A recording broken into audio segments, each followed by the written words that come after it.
Yes, you have cancer, but you don't want to be cancer. You want to be who you are. Oh, and you happen to have cancer.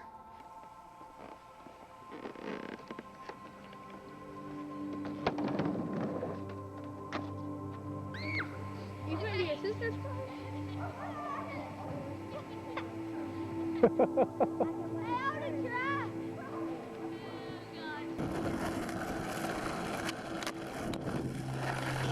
Somebody's body can bend that way. Oh, we're just fighting.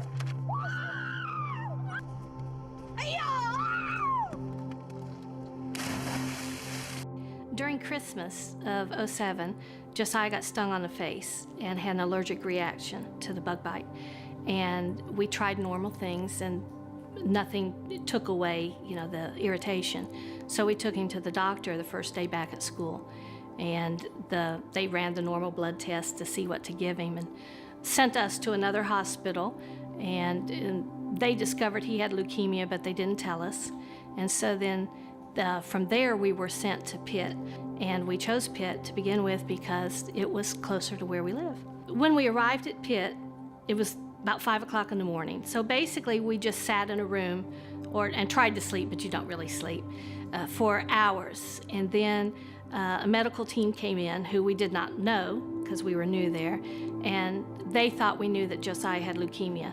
They quickly realized that we didn't know, and they apologized for the fact of the discrepancy, and because they thought we knew, we didn't know.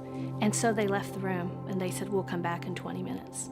The 20-minute time period we had before he started the procedures was basically spent trying to breathe, trying to think a coherent thought, and crying. You couldn't do much of anything else. A lot of the change that we went through, suddenly being thrown in a medical situation, is that loss of the ability to make great decisions based on knowledge. And it's a difficult thing to do, to put the life of someone that you love in someone else's hand that you don't even know. I was very grateful for what they were doing for him. And so I think that when you extend kindness, you get kindness back. And I think that when people get to know you, that they will treat you better. When Josiah had his birthday, they filled the room with balloons and they brought candy and all kinds of other things to him. He missed his prom, and so they put on a prom in the playroom and decorated it, and his friends came up the day after prom in their tuxes and their gowns, and they played music and had food. And what they were doing is they were thinking about us as people. We weren't just another patient. And they would go out of their way, to try and do things that made our stay better. When you're initially diagnosed, you have all the confidence in the world in medicine and that you're going to beat it. When you relapse, it means that your body and the medical procedures did not work together enough to beat whatever the situation is. And so it is more difficult to have hope once you've relapsed. I talked with Josiah about, let's pretend that we're going to go on a trip, and we don't know where the trip is going to take us. So we're going to pack 2 suitcases. And one suitcase we're going to call hope. And that's where we're going to have all our positive thinking. We're going to look at only the good evidence, and we're going to give it everything we've got. The other suitcase is reality, because if you live only in hope and you don't deal with reality, you're doing yourself a disservice.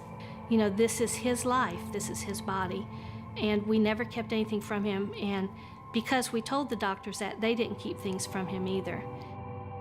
When you go through tough times, your true character comes out, and sometimes you don't always like what you see. So, we would pray that we would be the kind of people that we needed to be. I've always believed that wherever you find yourself, you need to do something good. He came home the day before he died, and one, we didn't want to die in a hospital if we didn't have to. But the other hand was, I really kept thinking, if we come home, maybe he'll change. But, you know, you live every second till the last one. You know, we weren't going to give up. He wasn't going to give up either.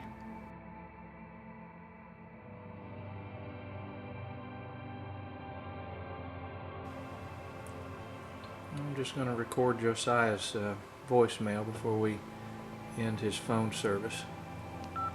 There he is on speed dial, number 5. Hey, it's Josiah. I'm here right now.